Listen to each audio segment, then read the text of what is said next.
¿Cómo fueron tus comienzos? ¿Qué te impulsó a meterte en este mundo ETEX? Bueno, pues mi comienzo es bastante, digamos, permeado por mi familia, especialmente por mis hermanos. Yo soy licenciada en lenguas extranjeras de la Universidad Distrital y pues en realidad la licenciatura y la tecnología no tenían mucha cercanía, pero desde que comencé a estudiar, pues permeada por mis hermanos que son ingenieros, ellos siempre me decían la importancia de estar cercana a la tecnología. Incluso mientras era una estudiante de licenciatura, muy cercano a los 2005, 2006, cuando comencé, mis hermanos, uno de ellos, mi hermano mayor, de hecho, imagínate que me instaló la primera versión de Moodle en mi computador, porque él decía que si yo iba a ser una educadora, tenía que estar pendiente hacia dónde se movía el mundo. Y desde allí empecé a permearme por todo este tema de la educación virtual, me enamoré, me encantó y desde ahí no he parado. Oye, haz memoria, ¿en qué año fue eso de la primera instalación de un Moodle de manera local? Eso fue, yo tuve mi primer Moodle local a principios del 2006. En ese tiempo manejábamos unas versiones más o menos 1.6, Sí, 1.7. Esas versiones eran sí. muy complicadas para incluso instalarlas de manera local. Era un mundo bastante inexplorado que estábamos aprendiendo. Yo también comencé con Moodle precisamente para esas épocas. Y vaya que en ese tiempo fue como un despertar también para mí a nivel de educación virtual. Empecé a ver empresas que se dedicaban a esto y al mismo tiempo empezaron los desafíos con Moodle. ¿No te dieron desafíos al momento de instalarlo, poderlo implementar en ese? Terriblemente. Pues en realidad, soy honesta, mi hermano fue el que lo hizo por mí y él lo que me dejó fue el espacio abierto para que yo empezara a jugar y aprender. Y un dato curioso que te cuento es que nosotros trabajamos con Linux. De hecho, mi hermano pidió unos CDs de Ubuntu y fui de las primeras personas que tuvo Ubuntu aquí en Colombia. Y yo practicaba también muchas otras cosas y me di cuenta que esto era un mundo muy grande y el tema del open source y el tema del desarrollar, el tema de entrar a comunidades. Y a principios del 2007 me di cuenta que el SENA estaba empezando a orientar cursos sobre tema de desarrollo y de innovación en tecnología, de ser docente con herramientas virtuales.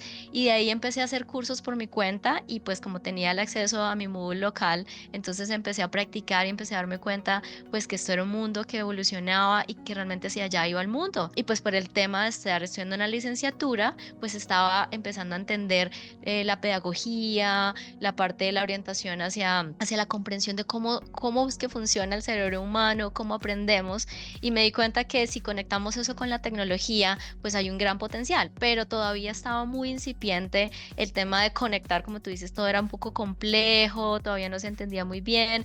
Esos primeros cursos en el SENA pues fueron realmente algo muy sencillo, basados en archivos, casi todo era pues muy documental, eran muy pocos los recursos que teníamos a disposición, pero poco a poco empezó a evolucionar y pues bueno, ya después, más adelante tuve la oportunidad de meterme a un grupo de investigación que se llama Didáctica del Inglés y Tecnología, sobre el cual desarrollé mi proyecto de grado, que finalmente pues se convirtió en un producto muy bonito que trabajamos con la Universidad Distrital, con la gente de desarrollo de tecnología de la universidad. Fue un proyecto muy integral donde logramos integrar varios proyectos de investigación que hoy en día de hecho es un libro.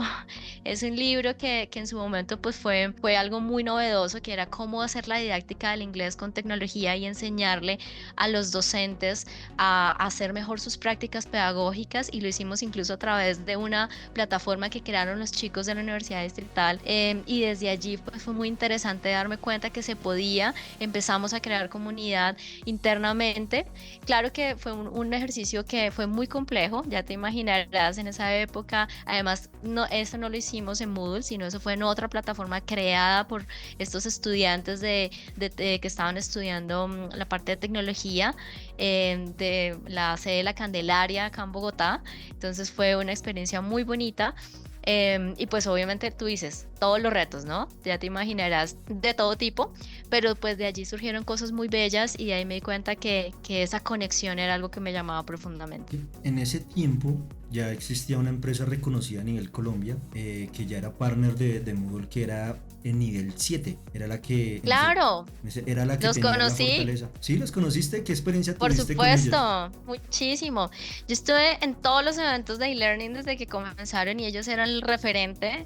Siempre quise estar muy cercana a ellas, estuve en varios eventos, en algunos seminarios y por supuesto que ellos siempre estuvieron como liderando todo este tema de ampliar el ecosistema de educación virtual y mostrar que era posible, porque algo que noté, y no sé, tú me dirás si ustedes lo sintieron, pero no había mucha confianza sobre la idea de aprender virtualmente, ¿sí? De hecho, en este proyecto que te conté, era algo que nosotros teníamos que estar de la mano con las personas, es decir, en un salón de clase con computadores y era el profesor presencialmente y frente a la pantalla de manera paralela, porque no nos lo creían, ellos todavía tenían esa idea de que dejar a las personas solas aprendiendo virtualmente, como que el proceso no era muy consistente.